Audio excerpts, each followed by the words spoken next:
दुनिया को पगले अपना को जाएगा, भूल गया अपने समय पछताएगा, गोविंद को तू भूल गया अपने समय पछताएगा।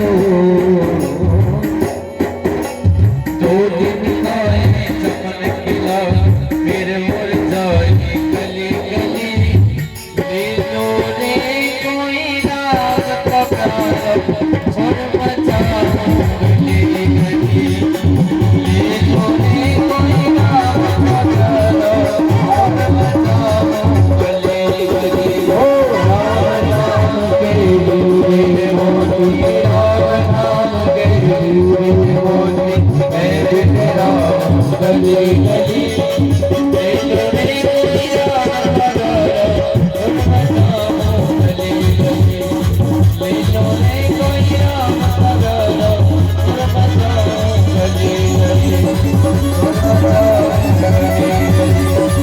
और मचा गली गली, और मचा गली गली।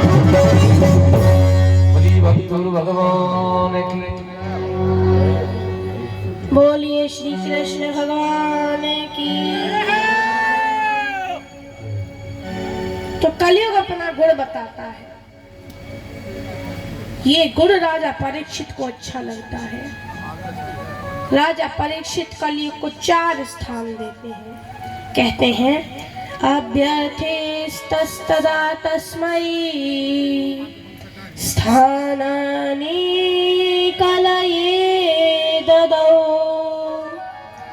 द्यूतं पानं स्त्रियशूना यत्रा धर्मश्चतुर्विधः।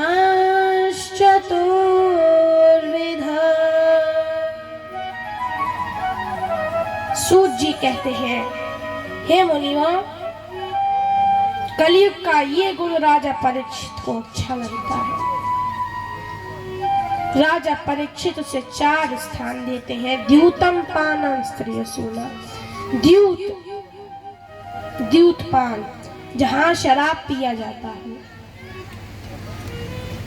द्यूतम पानम स्त्रियशूना, जहां जुआ खेला जाता है, जहां वैश्याओं का संग होता हो, और जहां लड़ाई झगड़ा हिंसा होती हो, यहां तुम जाकर के रहो। कलयुग बोला, महाराज जैसी शकल देखी वैसे ही स्थान दे दिए। अरे गुण अच्छा लगा तो कोई एक आध अच्छा स्थान भी दे दो। चलो ठीक है, अच्छा स्थान दे देते हैं। अच्छा स्थान क्या दे? 5वां स्थान स्वर्ण, सोना। अब कई लोग कहते हैं कि गीता में अर्जुन से भगवान स्वयं कह रहे हैं, अर्जुन धातुओं में स्वर्ण मेरा निवास है, और इधर परीक्षित ने कलयुग को स्वर्ण में निवास दिया। तो सोना एक और निवास दोनों का ऐसा कैसे?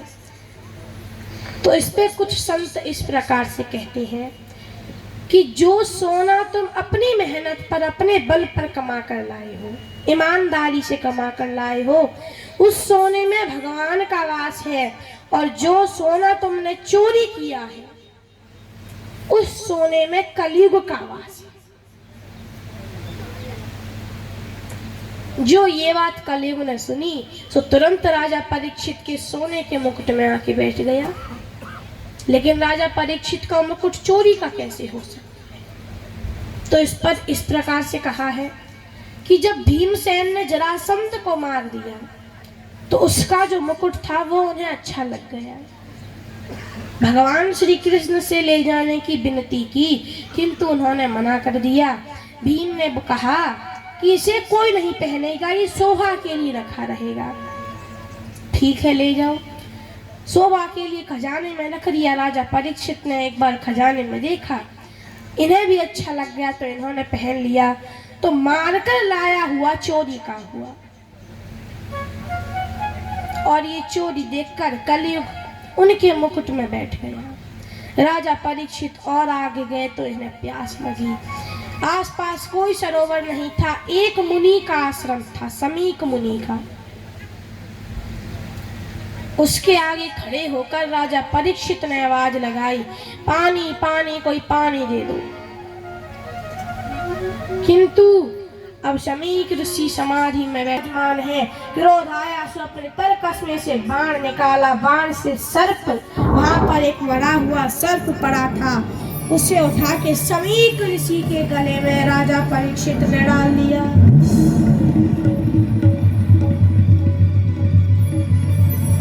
शमीक ऋषि के गले में राजा परीक्षित ने वह सर्प डाल दिया।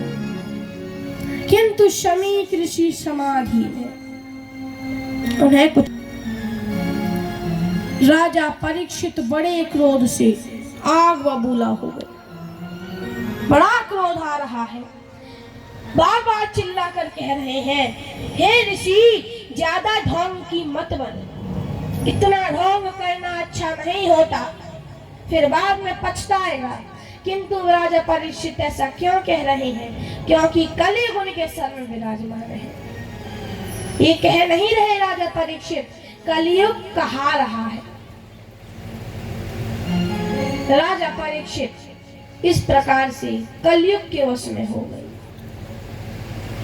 जब शमीक ऋषि समाधि में बैठे, उन्हें क्या पता कौन आया कौन चिल्ला रहा। किंतु राजा परीक्षित फिर भी, ज्यादा ढोंगी मत बन, अभी तेरे ढोंग का पता चल जाएगा, अभी सबके सामने पोल खोल दूंगा। किंतु उन्हें क्या पता असली समाधि है कि नकली समाधि है।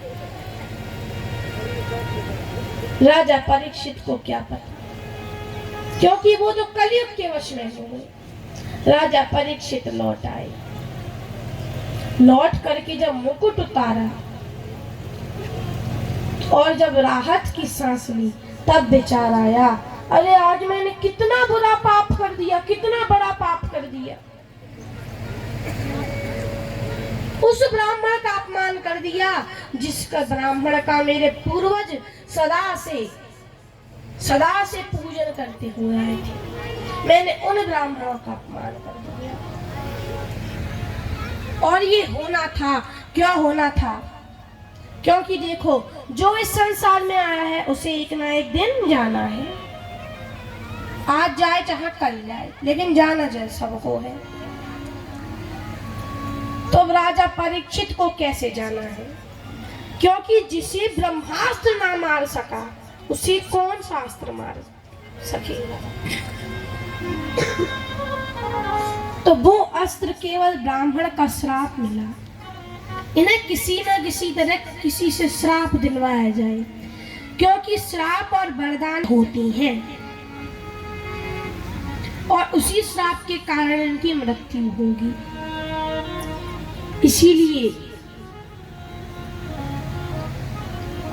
राजा परीक्षित ने आकर के मुकुट उतारा, पश्चाताप करने लगे। और उधर शमीक ऋषि के पुत्र श्रृंगी को जब पता चला, जब श्रृंगी को पता चला तो अपने हाथ में नदी का जल लेकर के राजा परीक्षित को श्राप दिया। क्या श्राप दिया? कि तूने मेरे पिता के गले में सर्प डाला, इसलिए मैं तुझे श्राप देता हूँ, आज से 7 दिन बाद सर्पों का राजा तक्षक नाग ही तुझे डसेगा। ये श्राप श्रृंगी ऋषि ने राजा परीक्षित को दे दिया। अच्छा, 7 दिन बाद मरने का ही क्यों, आज ही मरने का क्यों नहीं? क्योंकि तूने सर्प कहाँ डाला? गले में। ऊपर कितने छोर? 7 छोर, 1 मुख, 2 नाक, 2 कान, 2 आंख मिला करके 7। ये 7 छोर तूने छोड़े, इसीलिए तेरे लिए 7 दिन मैं छोड़ रहा हूं। 7 दिन बाद तुझे सर्पों का राजा ही डसेगा, जिससे तेरी मृत्यु होगी। राजा परीक्षित को पता चला। अपने से बड़े पुत्र जन्मेजय को राज्य सौंप करके राजा परीक्षित गंगा जी के तट पर आए। बड़े बड़े ऋषि मुनि बैठे हैं, उनसे प्रश्न कर रहे हैं, महाराज मरणासन्न व्यक्ति को क्या चाहिए, क्या करना चाहिए? जो मरने वाला है उसे क्या करना चाहिए? क्या सुनना चाहिए, क्या नहीं सुनना चाहिए? ये प्रश्न हमारे हैं, बताओ, उत्तर दो। किंतु कोई इनका उत्तर नहीं दे सका। और उसी सभा में उसी सभा में एक घोर आश्चर्य हुआ। क्या आश्चर्य हुआ? तत्राद्भवद भगवान व्यास पुत्रो यद्रक्षयागामतमानो नपेक्ष अलक्ष्यलिंगो निजलाभतुष्टो भृतश्च बालैरवधूतवेश भृतश्च बालैरवधूतवेश।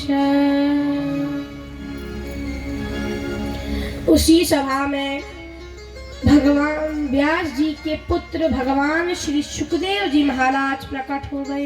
यहाँ पे केवल सुखदेव जी नहीं कहा, भगवान सुखदेव जी प्रकट हो गए। तत्राद्भवद भगवान व्यास पुत्रो। जब राजा परीक्षित को अस्त्र से मारने का प्रयास किया तो भगवान भी अस्त्र लेकर दौड़े, गदा लेकर। जब ब्रह्मास्त्र से मारने का प्रयास किया तो गदा लेकर दौड़े, और जब श्राप से अपनी वाणी से मारने का प्रयास हो रहा है तो वाणी से ही कल्याण करने के लिए श्री सुखदेव जी महाराज वहां आ गए गंगा जी के तट पर। केवल 16 वर्ष के हैं सुखदेव जी, 16 वर्ष के। पश्च बालैरवधूत हुए 16 वर्ष के सुखदेव जी, और वहां बैठे हजार हजार वर्ष को प्रणाम किया। राजा परीक्षित आश्चर्य में पड़ गए, अरे ये हजार हजार वर्ष के इस नन्हे अवश्य कोई अद्भुत बालक है, चलो